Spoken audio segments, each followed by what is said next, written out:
Germany ने अपना turbo citizenship जो सिस्टम था इनका, वो जर्मनी ने 3 साल वाला जो शॉर्टकट रास्ता था सिटीजनशिप लेने का, वो इन्होंने बंद कर दिया है। वो असल में हुआ क्या है, ये टर्बो सिटीजनशिप जो इन्होंने अपना सिस्टम मुतारफ करवाया था, ये 3 साल के अंदर आपको रेजिडेंसी मिल जाती थी। ये एक शॉर्टकट वे था जिसके जरिए बहुत सारे लोगों ने इसमें अप्लाई किया और उन लोगों को सिटीजनशिप मिली भी। जर्मनी ने जून 2024 में एक नया सिटीजनशिप लॉ पास किया जिसमें न्यूट्रलाइजेशन के रूल्स इन्होंने काफी आसान बनाए थे। उसमें रेजिडेंस रिक्वायरमेंट जो थी वो ये थी कि 8 साल से 5 साल तक इन्होंने कर दी थी। तो इस वजह से फिर इन्होंने एक अपना टर्बो सिस्टम जो था वो इन्होंने अपना 3 साल वाला शॉर्टकट वे इन्होंने निकाला था। वो अप्लाई करने का जो तरीकेकार था वो कैसा था, उसमें यह था कि अगर एप्लीकेंट स्पेशली वेल इंटीग्रेट हो, जिसमें अच्छी जर्मन लैंग्वेज उसको आती हो C1 लेवल की, और उसमें जो है वो या स्टडी या कोई वॉलंटियर काम करता हो, तो उसके अंदर 3 साल के बाद उसको सिटीजनशिप मिलती थी। ये टर्बो रास्ता था जो कि बंद कर दिया अब इन्होंने। उसके बाद डुअल सिटीजनशिप की जो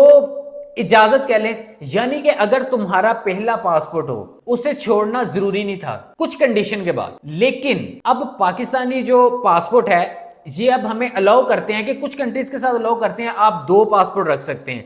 फर्ज करें एक आपने रखा हुआ किसी शेंजन कंट्री का, एक आपके पास है पाकिस्तान का पासपोर्ट, उसमें अब जर्मनी भी सुनने में आ रहा है कि शामिल होने जा रहा है। अब क्या बदला है इसमें, टर्बो रूट्स का खात्मा जो हुआ है इसके अंदर अब क्या तब्दीलियां आई हैं। अप्रैल 2025 से जर्मनी की नई जो इनकी गवर्नमेंट आई है उसने CDU, CSU प्लस SPD कोalition ने डिसाइड किया कि 3 साल का टर्बो न्यूट्रलाइजेशन रूट खत्म कर दिया जाए। जर्मन पार्लियामेंट ने वोट करके इस खास ट्रैक रास्ते को अबॉलिश कर दिया है। अब ये सिटीजनशिप मिलने का स्टैंडर्ड वेट पीरियड 5 साल का है जब तक कोई खास केस ना हो, यानी कि एप्लीकेंट जर्मनी में बहुत ज्यादा इंटीग्रेट हुआ हो, लेकिन 3 साल का ऑप्शन अब नहीं है। कुछ चीजें जो अब भी रहती हैं इसमें, एक्सपेंशंस, डुअल सिटीजनशिप, 2 पासपोर्ट रखना अब भी अलाउ है अंडर सर्टेन कंडीशन। जो लोग पहले से फास्ट ट्रैक यानी कि 3 साल वाले रास्ते से अप्लाई कर चुके हैं उनकी एप्लीकेशन का क्या होगा।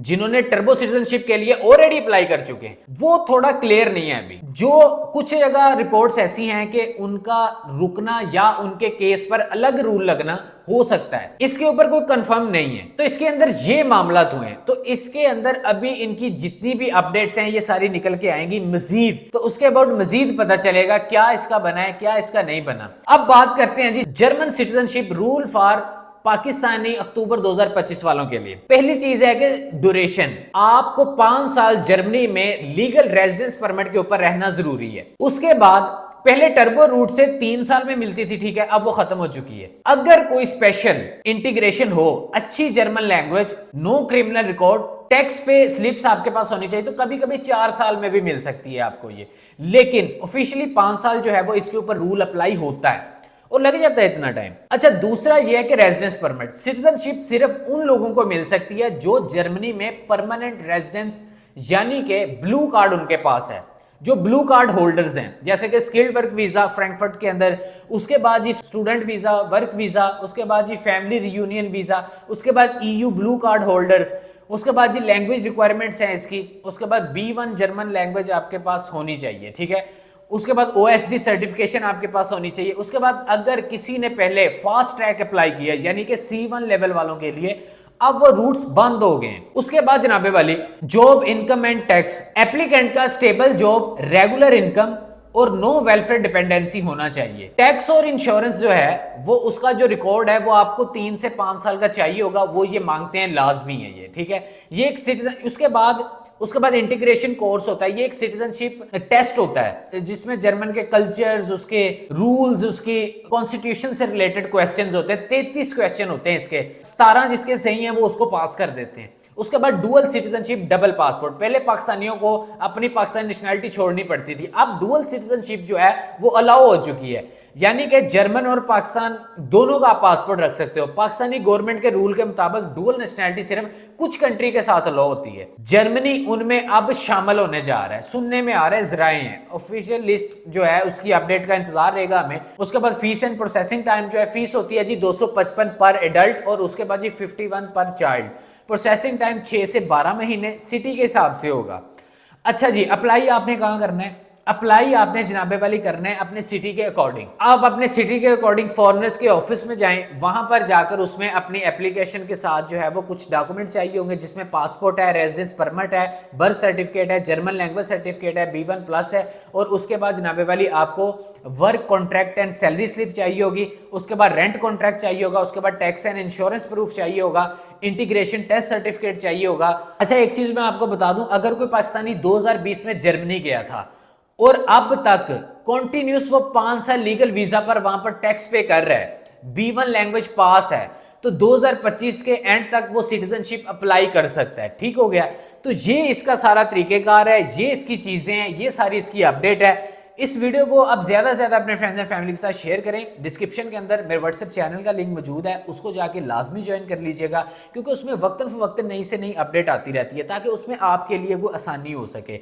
दूसरा ये कि डिस्क्रिप्शन के अंदर मेरे इंस्टाग्राम का लिंक भी मौजूद है, उसको भी जाके लाजमी फॉलो करिएगा, ताकि उसमें मैं लाइव सेशन भी वक्तन फवक्तन करता रहता हूं, ताकि उसमें आपका कोई लाइव सेशन मिस ना हो, उसमें फिर आप मेरे साथ कम्युनिकेट कर सकेंगे। उसमें आपके कुछ भी क्वेश्चंस हैं वो मैं लेता रहूँगा, उसमें मैं आपको साथ साथ जवाब देता रहूँगा, उसका मैं रिप्लाई करता रहूँगा, तो उसमें आपके नॉलेज में भी इजाफा होता है। तो आप इस वीडियो को ज़्यादा से ज़्यादा अपने फ्रेंड्स एंड फैमिली के साथ लाजमी शेयर करिएगा, ताकि लोगों में अवेयरनेस पैदा हो, लोग आएँ इस प्लेटफॉर्म के साथ जुड़ें और लोग अपना एक अच्छा मुस्तकबिल बना सकें। बाकी नॉर्वे की डिमांड चल रही है और लग्जमबर्ग की डिमांड चल रही है स्किल्ड और अनस्किल्ड बेस के ऊपर। बाकी ये है कि उसमें न्यूजीलैंड की डिमांड चल रही है, इसका जो है 2 महीने वर्क परमिट का अप्रूवल टाइम है। तो मैंने कहा कि वीडियो के एंड में मैं आपको बता दूं, ताकि जो लोग नहीं अप्लाई कर पाए वो काइंडली इसमें अप्लाई करें। नॉर्वे का जो है वो 15 अक्टूबर से वो एप्लीकेशन इन्होंने लेनी स्टार्ट कर देनी है, 2026 तक ये जो है वो सिलसिला चलेगा। अगर एप्लीकेशन इनके कोटे के हिसाब से पहले पूरी हो गई तो उसमें फिर फुलफिल हो जाएगी, क्योंकि इसमें लिमिटेड सीट्स अवेलेबल है। इसमें स्किल्ड और अनस्किल्ड बेस दोनों के ऊपर, आप चाहे मेल हैं चाहे आप फीमेल हैं, आप फिर भी इसमें अप्लाई कर सकते हैं। इस वीडियो को ज़्यादा से ज़्यादा अपने फ्रेंड्स एंड फैमिली के साथ शेयर करें, ताकि लोगों में अवेयरनेस पैदा हो, लोग आएँ इस प्लेटफॉर्म के साथ जुड़ें और लोग अपना एक अच्छा मुस्तकबिल बना सकें। तो बाकी इंशाल्लाह मिलते हैं अगली वीडियो में, तब तक के लिए पीस आप।